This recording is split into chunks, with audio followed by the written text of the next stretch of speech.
Je l'ai découvert à la conférence nationale, il est vrai.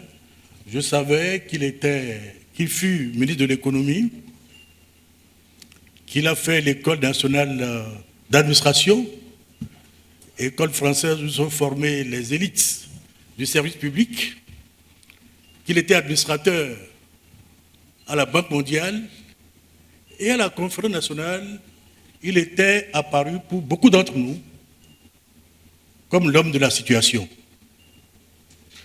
J'avais fait partie du groupe de Kourounou qui avait préparé la conférence nationale.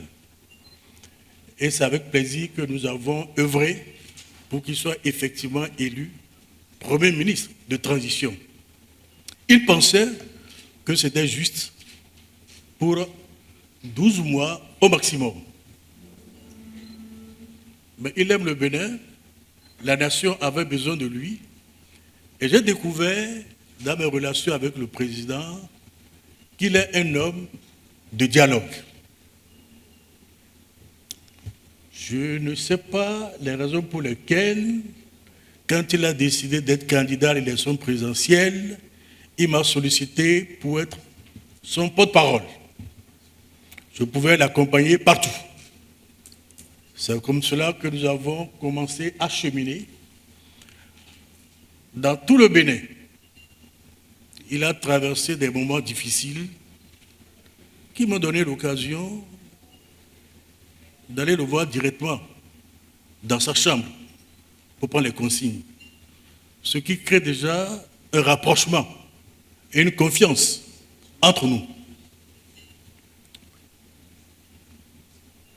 Il a été élu président de la République dans des conditions que nous savons tous.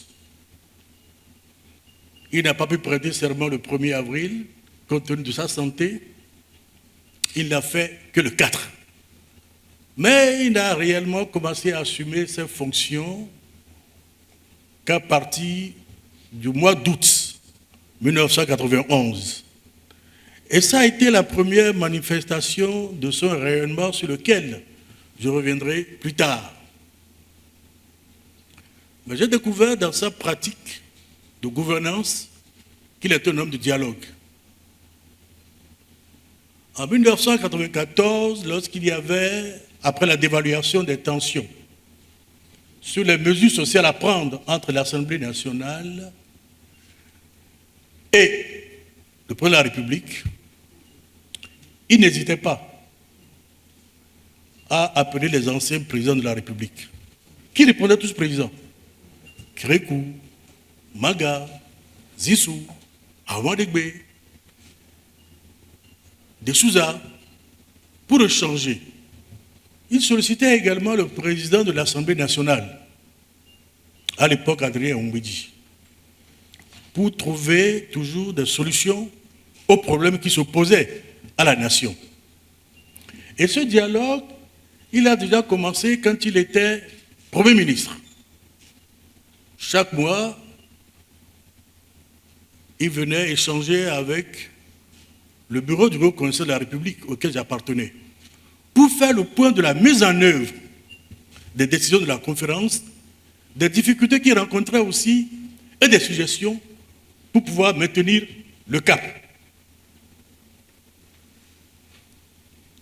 Passionné d'histoire, ayant horreur de la traite des gruyères, son principal auteur à l'époque, et toujours étant Aimé Césaire, il a, dans l'exercice de ses fonctions, au-delà d'être un homme de dialogue, œuvré pour la réhabilitation de la dignité de l'homme noir. Je ne vais pas m'étendre là-dessus.